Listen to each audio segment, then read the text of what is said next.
s'ouvrir grandement l'esprit. Une vidéo pour envoyer du lourd. En fait, j'ai fait donc 3 vidéos qui s'appelaient « Se faire sa propre spiritualité ». Et c'était l'idée, en fin de compte, de prendre un petit peu des références de livres et de donner des passages, et puis de donner un point de vue un petit peu contre-argumenté de ma part. Voilà, pour apprendre un petit peu à ne pas forcément croire tout ce qui est dedans. Et je voulais un petit peu proposer en fait la version opposée. Je vais reprendre donc des références de livres et je vais proposer des passages qui m'ont grave touché pour vous proposer une autre façon de voir l'existence, une autre façon de croire, et donc s'ouvrir grandement l'esprit et pousser ses croyances et exploser ses limites dans son esprit, aller le plus loin qu'on peut, bien sûr, si ça vous donne envie, si ça vous fait plaisir. Alors, c'est parti. Je vais donc prendre des références en anglais, je vais traduire en live, comme d'hab. Donc je l'avais déjà présenté, celui-là c'est Opening to Channel, il existe en français, c'est s'ouvrir au channeling en français. Et en fait, donc c'est un livre qui vous enseigne comment canaliser des guides, des esprits, voilà, et en même temps comment faire attention, les petites règles. Voilà. Il est génial, il donne des exercices, il est absolument top. Je vous le recommande. Donc ce sont des livres canalisés que je vous proposais là, parce qu'en général c'est ce que j'ai lu, ce que je lis encore. Donc là je vais vous lire un petit paragraphe, c'est à la page 132. Et en fait je vais l'analyser un petit peu en même temps, je vais pas forcément attendre la fin parce que ça va être un petit peu long. Donc.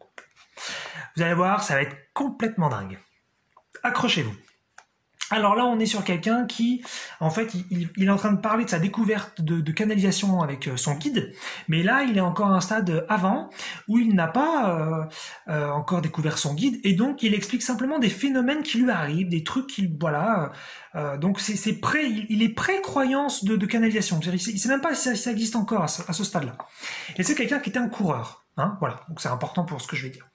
Donc j'ai toujours été fasciné par l'interaction entre l'esprit et le corps. Particulièrement après être devenu un coureur dévoué. Je prends le temps parce que c'est en anglais, donc je ne veux pas trop me planter. Le début de ma carrière sportive a été ponctué par environ deux années de douleurs de pieds, de chevilles et de genoux. Sans trop d'espoir, j'ai essayé de me soigner moi-même. Je me retrouve dedans, moi, sans dire qu'est-ce que j'essaye de soigner. On m'a dit que la cause était un problème de structure ou d'os. Et plus je m'intéressais au corps, plus j'essayais de le ressentir, et plus il semblait que je pouvais voir ce qu'il se passait dedans. Ça déjà, ça commençait à être ouf. J'ai réalisé que tous les problèmes venaient en général des muscles. Donc lui aussi, il dit ça en tant que sportif. Il n'est pas en train de dire forcément que dans son expérience, toutes les maladies viendraient des muscles. Là, il parle peut-être des maladies seulement pour ceux qui font du sport. Voilà. Petit à petit, j'ai commencé à réaliser que je pouvais soigner mes blessures en utilisant mon esprit afin de changer la façon dont je percevais ma blessure et de restructurer les muscles à travers une manipulation physique. Donc là, on commence à être sur un truc bien sérieux. C'est-à-dire que le gars, il est capable, a priori, de voir à l'intérieur de son corps. Moi, j'en ai déjà entendu parler, mais je trouve ça génial. Et ensuite, il se rend compte que en manipulant d'une certaine façon son corps, et avec une approche mentale, donc à la fois une approche mentale et une approche physique, donc on est sur le mental et sur de l'action, il est capable de se soigner lui-même. Oufissime. Putain, moi je milite pour ça. J'ai trop envie qu'on devienne... Que la médecine c'est une chose génialissime, gratitude, merci d'exister, mais j'ai tellement envie en tant qu'humain qu'on devienne indépendant et qu'on puisse faire vraiment nos propres trucs. Oh, ça me fait rêver. J'ai un esprit débordant sur le sujet. Donc ça c'est son premier niveau. C'est ça qui est passionnant, c'est que voilà, il est capable de se soigner lui-même, il est capable de se guérir lui-même en allant voir à travers donc dans son propre corps. J'ai ensuite réalisé que je pouvais soigner les blessures des autres personnes de la même façon. Les athlètes ont commencé à venir me voir. Au début, je recréais la blessure dans mon propre corps. Donc putain, le mec est un peu ouf sur les bords. Je découvrais comment ça fonctionnait à l'intérieur de moi pour savoir comment donc me soigner. Puis je le soignais donc chez les autres. Donc, excellent. C'est-à-dire que le gars, il se fait son petit délire. Il se dit, bah tiens, il y a le mec qui arrive avec un problème que moi j'ai jamais eu. Peut-être que voilà, moi j'avais des problèmes au genou, lui il a des problèmes au coude, par exemple. Je vais créer, donc il doit le faire. Là, il l'explique pas trop, mais il doit peut-être qu'il se fait encore une approche mentale, une approche aussi physique pour ça. Mais il doit sans doute se balader dans le corps pour voir comment ça se passe. Il doit donc s'abîmer le corps lui-même pour ensuite comprendre comment ça fonctionne, pour se guérir et ensuite le proposer à l'autre. Je trouve la démarche, mais dingue, complètement dingue. Et donc voilà, donc ça veut dire qu'il explique même qu'il se régénère le corps une fois qu'ils sont partis. Donc ça veut dire c'est-à-dire que sur place, les gens venaient, il se faisait sa blessure à lui-même pour ensuite comprendre, il soignait les gens et après seulement il se soignait lui-même. Bon, petit détail. Et j'ai commencé ensuite à explorer des façons de soigner les autres sans créer sans créer ces blessures sur moi-même. Donc là, on est au troisième niveau. Premier niveau, il se soigne lui-même. Deuxième niveau, il s'abîme lui-même pour comprendre les nouveaux problèmes qui arrivent des autres pour les soigner eux-mêmes. Et ensuite, finalement, il apprend à soigner les autres sans se faire la blessure à lui-même. J'adore. J'adore. Et quatrième niveau. Une chose que j'ai commencé ensuite à faire, c'était d'aider les gens à découvrir comment ils pouvaient utiliser leur esprit pour se soigner eux-mêmes lorsque je travaillais sur eux. Et donc ça, c'est quoi? C'est qu'en fait, maintenant qu'il sait très bien comment se soigner lui-même, il sait comment soigner les autres, il apprend simplement aux autres à se soigner eux-mêmes. Et ça, pour moi, c'est une évidence. C'est pas encore du tout une direction civilisationnelle, mais je rêve de ça depuis toujours, qu'on soit capable de se soigner nous-mêmes, qu'on soit capable de voir dans nos propres corps, de voir comment ça fonctionne, et donc de le faire aussi aux autres. S'il y en a que ça n'intéresse pas de toute façon de le faire pour eux-mêmes, on peut peut-être le faire pour eux, il n'y a pas de souci. Mais je trouve ça génial, ça me donne une envie d'apprendre à régénérer le corps et à faire des trucs là-dessus et à faire des expériences. Oh, j'adore. Alors là, sur s'ouvrir grandement l'esprit, on est vraiment dedans. En tout cas, avec mon niveau de croyance, bien sûr, peut-être que vous avez un niveau bien au-dessus de puissance, enfin de croyance, je veux dire, de conscience, bien au-delà du mien. Alors, on passe à la deuxième référence, qui est sur la loi de l'attraction. Donc un livre très très connu de Esther Hicks. Ah oui, j'ai pas dit parce que comme je l'ai présenté pas mal de fois déjà. Donc pour Open Channeling, c'est je vous le mets en gros là. Voilà, hop, vous avez les références si vous voulez les trouver. Donc là, on est sur Loi de l'attraction d'Esther Hicks, donc livre super connu sur la loi de l'attraction, sur la création de réalité, comment obtenir tout ce qu'on veut dans la vie, comment manifester, un petit peu de ça, comment attirer, parfois ce mot il revient aussi, à créer, attirer, manifester, c'est pas des synonymes, mais des choses qui reviennent souvent. Et donc moi j'ai découvert ce livre en 2008, et il y a un passage, 3 phrases à peu près pour être précis, qui m'avait scotché. C'était un petit peu ce que j'avais cherché inconsciemment sans le savoir, tel qu'à le dire, toute ma vie. Et donc voilà, je vais vous lire, c'est sur l'abondance. Donc c'est page 185. Et donc en fait c'est quelqu'un, enfin c'est l'auteur, il y a 2 auteurs, mais c'est le mari de l'auteur Esther, donc là c'est Jerry qui pose des questions, et qui pose une question toute bête, c'est est-ce que on peut avoir de la prospérité sans travailler? Oh là là, c'est trop pour moi ça. Et donc voilà, elle répond des petits trucs un petit peu techniques, mais elle va donner 3 phrases qui finalement sont assez simples à comprendre. Après on est d'accord, pas d'accord, mais voilà.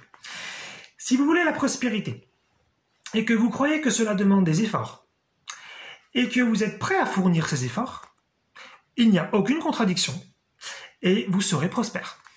Donc ça, à la limite, il y a plein d'exemples de ça dans nos sociétés. C'est des gens qui sont convaincus qu'il faut en chier, qui sont prêts à faire plein d'efforts et à fournir et à s'investir comme des oufs. Et donc il y a plein de gens qui deviennent riches et qui ont fait des trucs de ouf pour le devenir.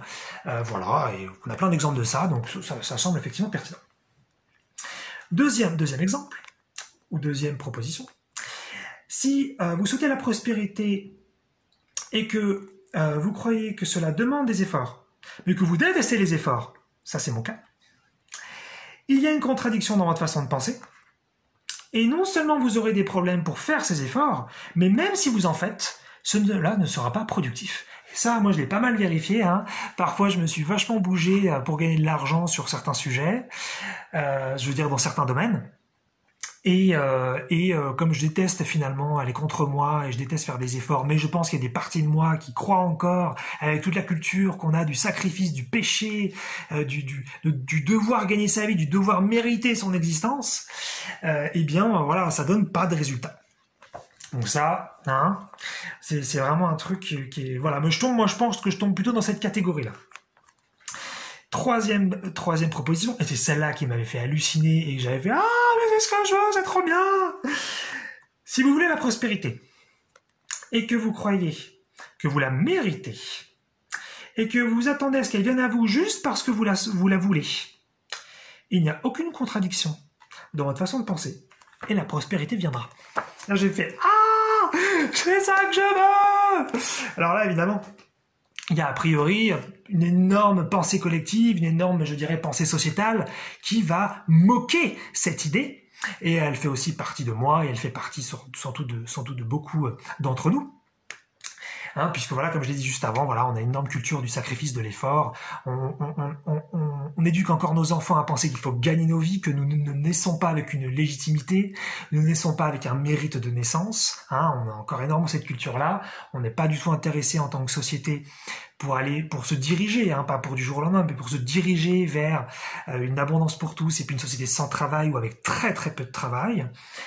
C'est pas encore quelque chose qui nous intéresse, on a encore beaucoup de honte et de culpabilité par rapport à ça. Hein. En général, quand on est en vacances trop longtemps, pas tout le monde, hein, mais pas mal de gens se sentent un petit peu mal, ils sentent qu'il faut qu'ils méritent, il faut qu'ils retravaillent pour pouvoir mériter d'être en vacances. Donc il y a encore quelque chose, voilà, qui est dur à voir, je pense, pour pas mal de gens.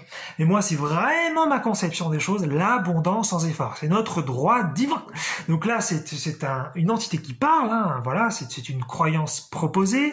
Moi, je trouve ça très pertinent, mais ça veut pas forcément dire que c'est démontré là tout de suite, bien que on trouve quand même des exemples de cette troisième catégorie. On trouve des gens qui gagnent des jeux d'argent des sommes énormes, qui ont pas forcément, et on trouve des exemples de gens qui n'ont pas forcément d'ailleurs galéré avant, qui étaient dans la pauvreté pendant longtemps, puis ça se déclenche, ils arrivent dans la richesse. Bien sûr, ces gens-là existent, mais là on a parfois des gens qui ont fait aucun effort de toute leur vie, pour eux tout leur sourit, et ils sont en détente, pour eux c'est normal de mériter, c'est normal d'être riche, c'est normal d'être abondant. Paf, et gagne au loto par exemple. Il y en a, c'est un héritage, hein, parce qu'on n'a pas tous, quand des parents, des grands-parents décèdent, on n'a pas tous du tout les mêmes héritages. Hein. Donc voilà, ça peut être ça. Il y en a aussi, parfois, ils ont juste peut-être une idée d'entreprise, ils créent un truc comme ça, ils s'amusent sans effort, et c'est le jackpot. Donc il y a clairement ces cas-là qui existent sur Terre, des gens qui finalement sans effort deviennent donc très très très abondants.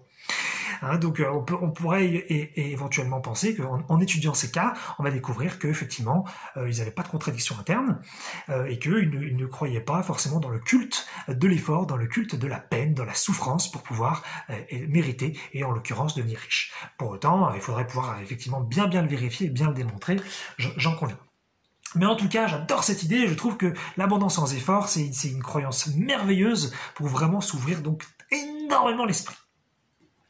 Allez, on passe à la troisième et dernière référence de cette vidéo, hein, qui est un petit peu longue. Hein. Quand je prends des bouquins comme ça fait un petit peu long. Alors, là, je vais citer un petit peu deux passages. Donc, on est sur sept paroles.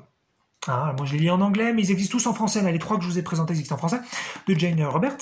Et donc là, c'est quoi? C'est un bouquin qui parle de, donc canalisé aussi, c'est une entité. C'est pas pareil pour le tout premier livre, parce qu'en fait, c'est canalisé aussi, mais là, la partie que je vous ai lue sur le mec qui est capable de voir dans son corps, là, c'est quelqu'un comme, je dirais, vous et moi, qui canalise pas un guide à ce moment-là, qui explique juste son expérience. Hein, voilà. Il n'y a pas que de la canalisation dans ce livre-là. Mais en revanche, pour la loi d'attraction, il y a beaucoup de canalisation, et pour cette, bah là, c'est quasiment que ça.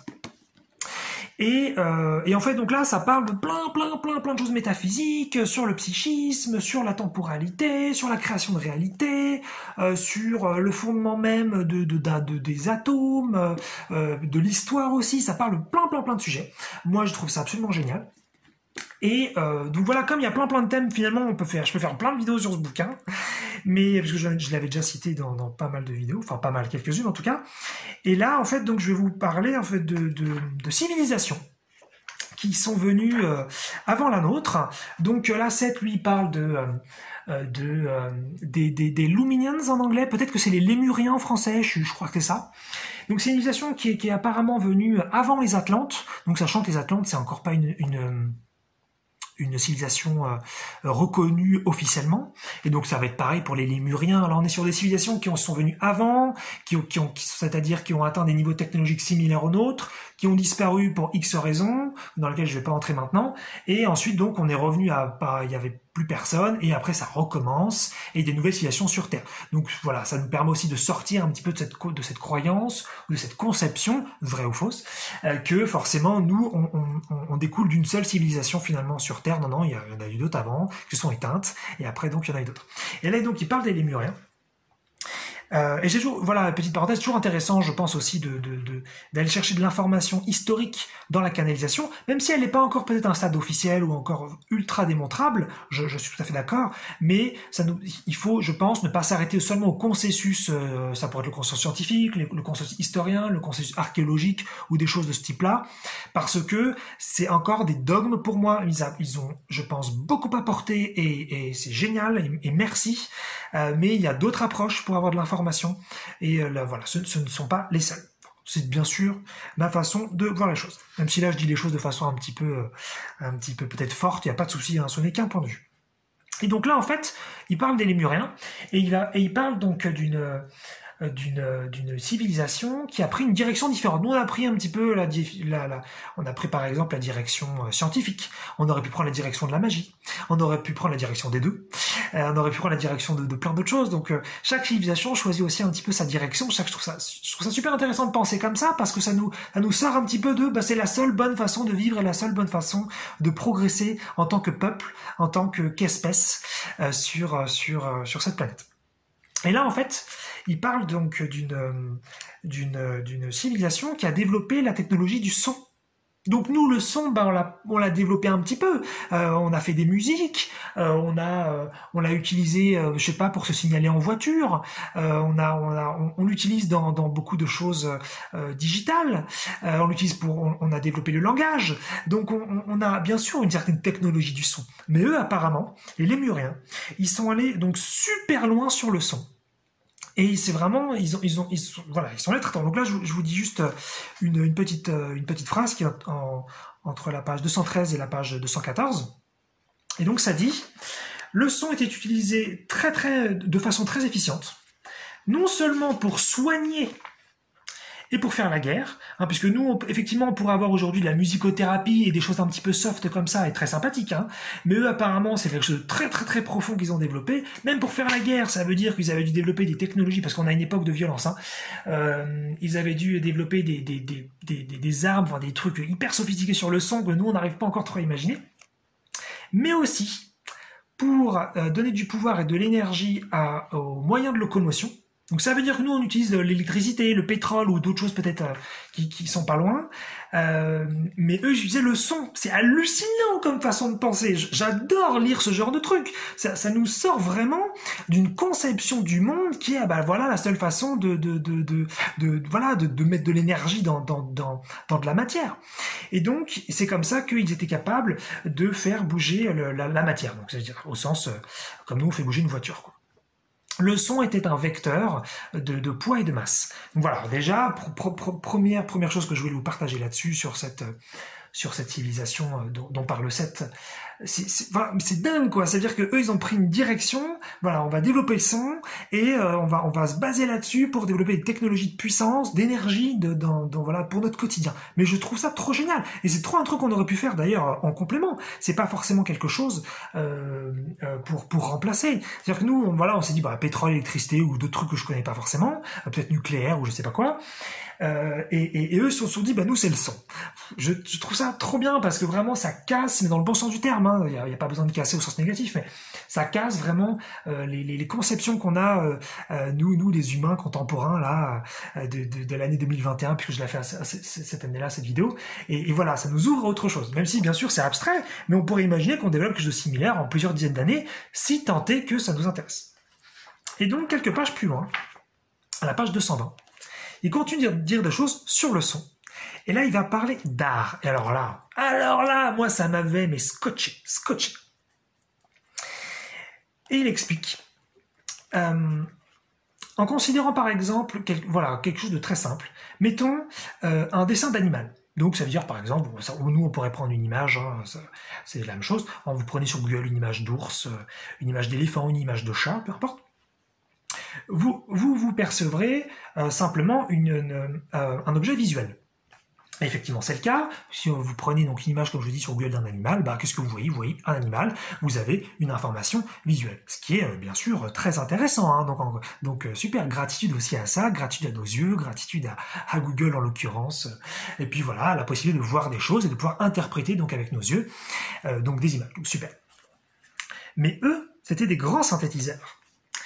Une ligne n'était pas simplement une ligne visuelle.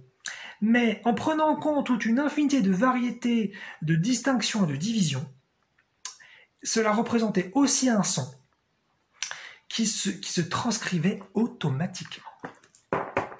Oh là là, l'idée de ouf! Ça veut dire que les gars, ils avaient tellement développé leur technologie du son qu'ils pouvaient même en faire un art, ou plus qu'un art, ils pouvaient en faire une communication beaucoup plus poussée que la nôtre, comme là le langage que je suis en train de dire tout de suite en tant que mot sapiens. Ils étaient capables de, ça veut dire de décider quelque chose, et en plus d'avoir une information visuelle comme nous on aurait aujourd'hui, ils avaient, à travers, donc, suivant ce que dit Seth, ils avaient à travers leurs lignes, leurs courbes, leurs angles, ils pouvaient donner du son. Ça veut dire qu'on pouvait voir, c'est ce qu'il dit juste après, il dit un observateur pouvait automatiquement traduire le son avant même parfois de voir l'image. Hallucinant, c'est-à-dire qu'ils voyaient la chose, nous on verrait une image tout de suite, eux ils voyaient aussi une image, mais ils étaient capables de voir le son avant. Mais c'est hallucinant comme concept. C'est comme quelqu'un, moi je sais pas le faire, mais quelqu'un qui aujourd'hui prend une partition, la lit, et est capable d'entendre la musique dans son esprit. Je trouve ça trop bien au passage, hein, donc bravo à ceux qui peuvent le faire. Mais là, ça veut dire qu'ils pouvaient le faire avec un dessin. Mais vous imaginez comment ça nous ouvre l'esprit à autre chose. On est typiquement sur de la synesthésie. Hein. Si vous savez pas ce que la synesthésie, c'est le fait de mélanger plusieurs sens. Par exemple, vous voyez une image et vous entendez du son. Il y a des gens qui savent le faire sur Terre. Ça, en général, c'est pas une capacité psychique au sens quelque chose d'investi et qu'on peut... Enfin, on peut tout développer selon moi, mais je veux dire que c'est des gens qui naissent un petit peu avec ça. Voilà, c'est pas quelque chose qui s'est forcément développé avec le temps. Voilà, c'est quelque chose qui s'en exerce. Ça pourrait être, par exemple, on pourrait aussi mélanger une odeur et du son. Donc, vous entendez un son et hop, vous sentez une odeur en même temps. C'est ça la synesthésie, c'est de mélanger des sons comme ça. Et donc là, on est typiquement sur une civilisation qui est capable mais tout le monde est synesthète, quoi. Ils voient un dessin et paf, ils entendent un son. Mais c'est trop bien, c'est trop génial. Et donc là, on arrive donc au festival. Alors là, c'est le dernier niveau. Alors là, on peut y aller. Hein. Et donc, dans ce qui pouvait apparaître seulement donc un dessin d'animal, hein, on reste sur le même exemple, une histoire entière ou un passé entier d'un animal pouvait aussi être donné. Oh là là là là là là là là. Ça, c'est ouf. C'est-à-dire que nous, aujourd'hui, si on a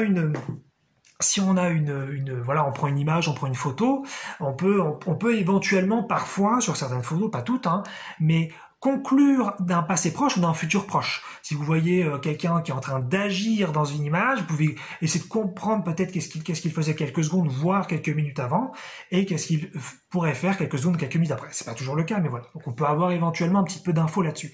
Mais eux, par le son, ça veut dire que là, c'est même extrêmement difficile de l'imaginer, mais par le son, ils étaient capables de tellement dessiner ou de façon précise qu'ils étaient capables de donner un passé, une histoire à l'animal, en l'occurrence dans l'exemple. Mais je trouve ça fabuleux comme idée.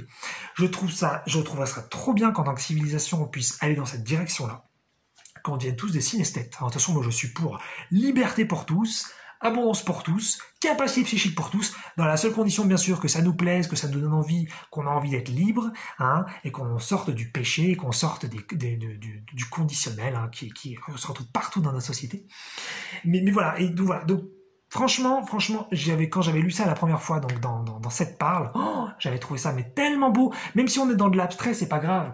Ça nous donne vraiment des nouvelles idées, ça nous donne du possible. Mais je me dis mais qu'est-ce que je m'emmerde avec mes croyances limitées. Moi, je veux peut-être accomplir des petites choses finalement très simples en comparaison. Mais vas-y, mais c'est bon, on peut y aller. Allez, au moins, j'essaye quoi. Mais quitte à me planter, c'est pas grave. On y va, on y croit, on s'ouvre l'esprit, on s'arrête devant rien. Il y en a qui sont capables. Il y en a donc dans le passé qui étaient était capable de créer des images avec du son dedans, mais c'est hallucinant.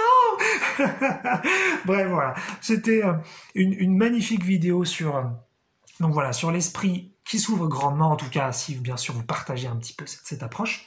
Trois références de très grand plaisir sur donc voir à l'intérieur du corps, l'abondance sans effort, et puis donc la technologie du son. Oh, incroyable, incroyable.